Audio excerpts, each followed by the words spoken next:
Ganito kami magsaing sa amin mga guys. Paki-heart sa Saing tayo mga idol. Ganito, kahoy ang gamit.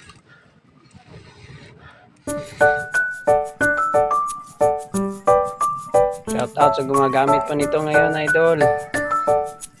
Itim na ng kaldero.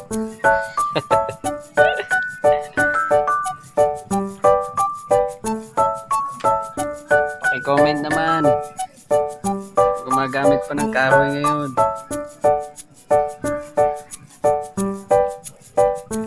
Luto na ba? Luto. Uy, parang lugaw ah. Lugaw siguro to idol. Oh, daming tubig.